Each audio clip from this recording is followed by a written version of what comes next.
I wanted to, excuse me, provide my tips on if you like to make homemade pizza. I make a lot of it. Um, I have some tips.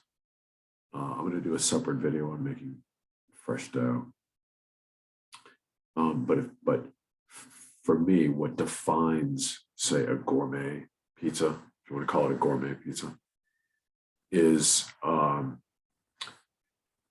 I want to give you some tips on what I feel are gourmet characteristics of homemade pizza. The first thing, I figured this out a while ago. So I feel there has to be a balance of sharp cheeses and I don't know what the technical term would be, but fatty cheeses, right? So I typically use 3 cheeses, and I use as a fatty cheese, I'll use fresh mozzarella, and I either buy I go to a market that has both the small fresh mozzarella balls and the big ones.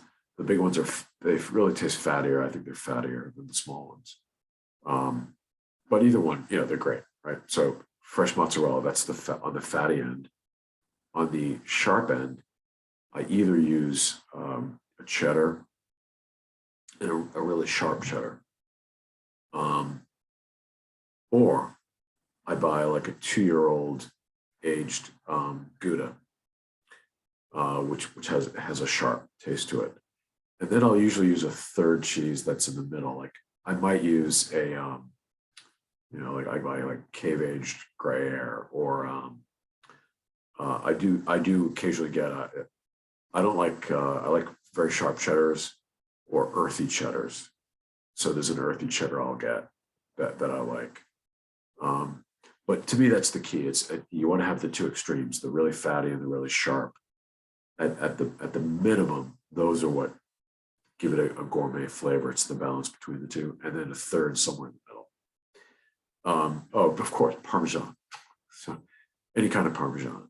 Sometimes I get shredded, sometimes I get it grated. I usually get a domestic Parm.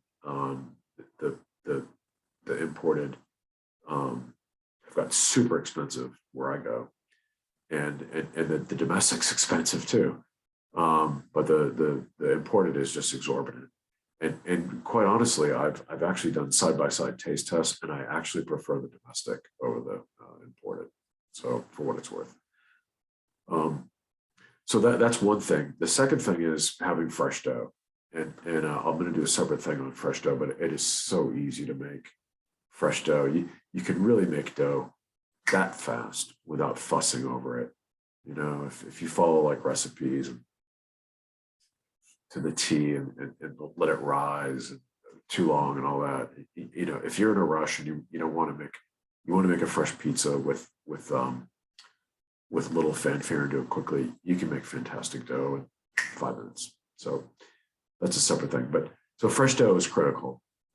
And then the third thing, I think this is the big key, is to brown the cheese. So I actually cook a homemade pizza until it's as dark as I can get it. And I understand that might be too dark for some people, but I like it like brown and crunchy. And to me, that's what gives it the gourmet flavor. Combined with, if you have, now I actually dislike alcohol, believe it or not. So I'm not one of these people who has like wine around the house, but if I did, I would add wine to the sauce. That certainly would give it a more of a gourmet flavor. And then it's the combination of like, good olives on top with onions, and something sweet, something sweet. I'll put like, depending on what's in season, I'll slice up grapes and put them on top, or apples, Macintosh apple, if I have it. Those are the 2 real sweet things I've used on top of the pizza, but having something sweet to balance it out really makes a difference. And another thing is to have bite, so sometimes I'll shake in some hot sauce, or fresh garlic, mince it up, put it in the sauce. It's really good too. So that is it.